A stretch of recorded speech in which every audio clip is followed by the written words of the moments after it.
Just a few things that we maybe do during the year. We have a Project Trees. It's program, the Regional Environmental Education Series, and we have a fellow that's hired. He goes around to the different schools in the state, and he puts on about 475 to 500 programs a year throughout the state, getting to approximately 30,000 kids during the year.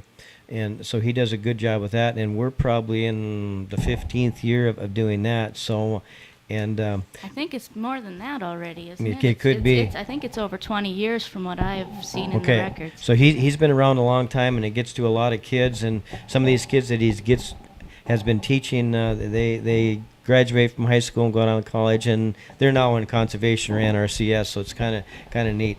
We also have a stewardship week.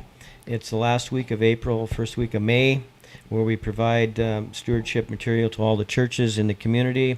And then we go and have breakfast with the pastors and give them a little program as well. We have a first grade tree planting that's going on for, this might have been the 6th year already, where we get the first graders out of school and go plant a tree. Most of the time it's been by the city park, and they're all in a row, about 6 or 7 in a row now. So, and just to kind of educate first graders the importance of trees and show them how to plant a tree. So maybe when they get a little bit bigger, they'll want to plant a tree in their backyard also too. We also have an Eco Ed Day that takes place every year in September at Lake Juanita. This involves all the 6th graders from Foster County. Minn Kota brings their 6th graders over, and then the 6th graders from Carrollton, and we all meet in Lake Juanita, and they have about 5 different stations that they go to at a 15 to 20 minute presentation for each one. So it's a good way to get the kids out of school, and they also learn something about conservation. And then every other year we treat the women to Women's Ag Day out at the Research Center and have a banquet for them and a little program, and just to kind of highlight, make sure we don't leave out the ag women in our community. So, Dion, you want to talk for a little bit now? Okay, well, what I wanted to talk about today was the Kelly Creek Watershed Project. Okay. We do have approval for that now, so we will have funding for that coming up, and we're currently, the board is working on hiring a watershed coordinator who will take charge of that project. So if anyone hasn't heard of this, what it is the Kelly Creek Watershed covers most of the northeastern third, would you say, of Foster County and a little bit of Wells County. And anyone who lives in that watershed can come in and talk to us and see if there's anything we can do. What the purpose is if there's some way that we can help them to install practices or changes in their operation that are going to improve water quality, then we can give them technical assistance, and we can also provide cost share assistance to install these best management practices. So it's completely voluntary. What gets installed is up to the person who comes in, but there are a lot of things we can do to help out through this watershed project. So if now this is farmers, ranchers, construction, like what else?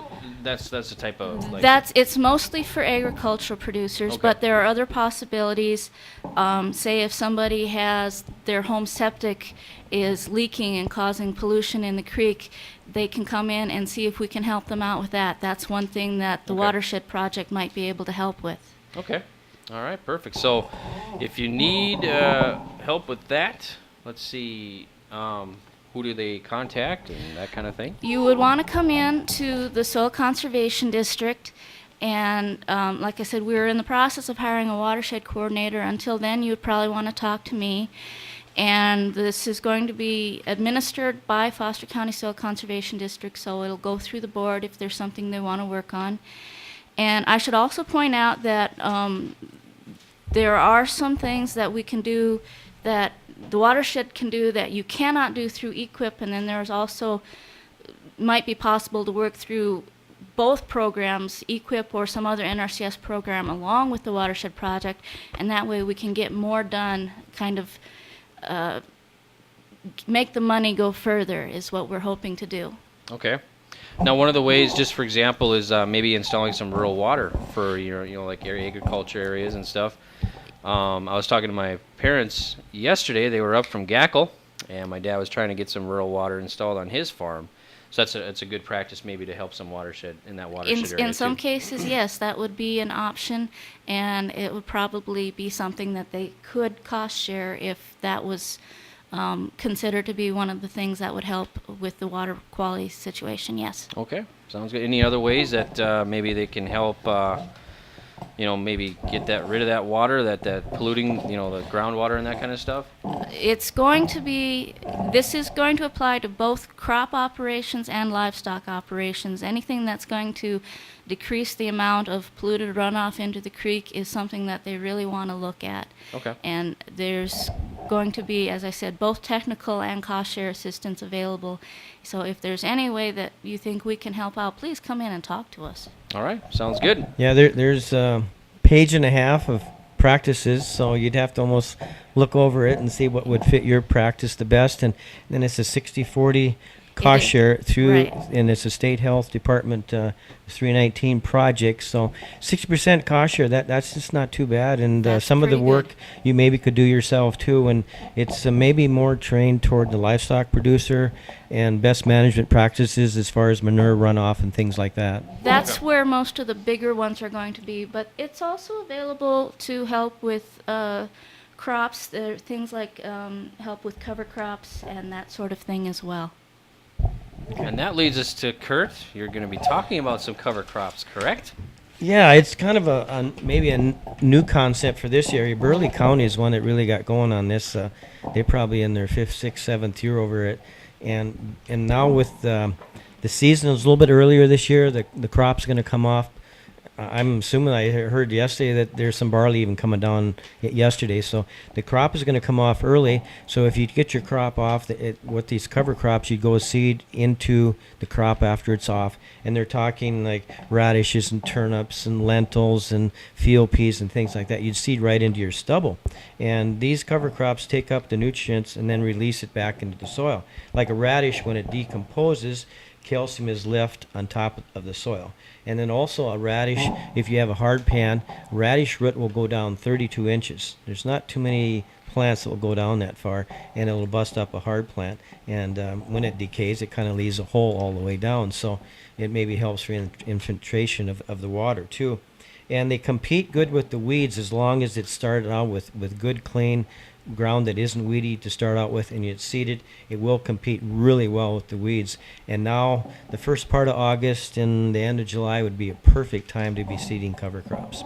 So I like growing up on a farm. We always seeded like flax rows, that kind of thing. So it's just like a row still, correct? It is, but it's solid seeded. It Okay. would be solid seeded. And some guys have even seeded it earlier in the year and maybe added some oats or barley with it. And then they'll actually hay this and let it come back, and then they turn their cows out in the fall of the year. So it's kind of a soil builder in the same token, and then it's a feed supply for some livestock producers. Okay. All right, excellent. That's good stuff there. And then now, so that I didn't even realize we could do radishes. That's kind of cool. Oh yeah, you could maybe call one of the local Pioneer in town here.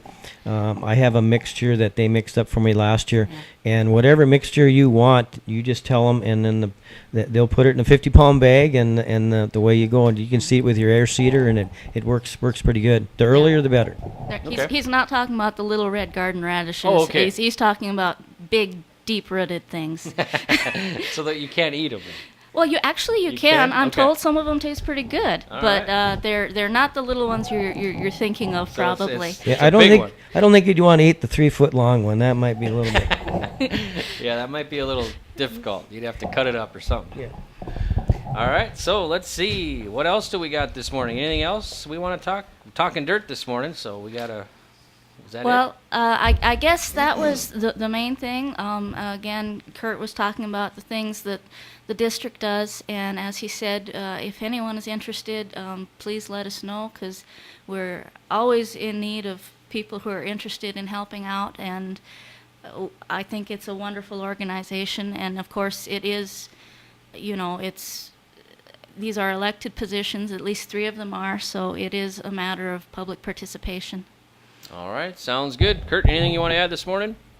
Not really. I guess we'll just have to batten down the hatches today and the hot wind and Maybe it's a good deal. It is windy today. I don't know, but Yep. 90% humidity and 90 degrees doesn't sound like a very nice day. But Yeah, it's gonna be toasty, and probably the remainder of the week actually. So it's in the 90s. So we'll have to, and showers tomorrow. yeah, we can always hope for a shower. So Yep. Like because I'm just looking out here. There's a field of barley out here, and it's turning pretty ripe. Is there any like other fields that maybe getting some drought? Or it seems like we got some rain there about last week, about an inch or so. I mean, have you heard anything where farmers are experiencing maybe a little drought or something? well, I don't know. Maybe right in this vicinity. I know that rain was very, very timely. If we wouldn't have got that rain last week, I mean, gravel spots and things like that were starting to show up out in the fields. But I think right here we're okay. Barlow community has definitely been getting more rain. But I heard over by the Gray City McHenry area that they're a little short there. The hay isn't what it was before. But considering what Illinois and some of them other states, we're probably pretty well off. Yeah, my dad, he had some hay for sale, and he put it in the paper, and he just got just huge amounts of calls from like Colorado, Wyoming, those types of places, because they're just experiencing some massive drought there, I guess. So What's he getting for it? well, he was asking, I think it was like $30-40 a bale. So yeah, it's pretty reasonable. yeah. Yeah, it's crazy though, because he was just getting massive amounts of calls just from random places. So yep, good thing we got at least a little rain up here, so we're not too bad yet. So hopefully it keeps up here at least. Yeah. So what is the forecast for today and tomorrow? Today 30% chance, high 93, and tomorrow 50% chance and high of 90. So Okay, sounds great. alrighty, well thanks you guys, and then we'll see you next Wednesday, the first Wednesday in August, because then we'll be talking again here in the studio. So Thank Okay. you very you much. bet. We'll Thank see you then. guys. Thanks. You bet, not a problem. That is Kurt Klein joining us this morning. He is the chairman and board of supervisors, and Dion Schaff, he is the district manager as well. So let's see, we'll take a quick break here, and we'll be back with more on Dakota Country Radio.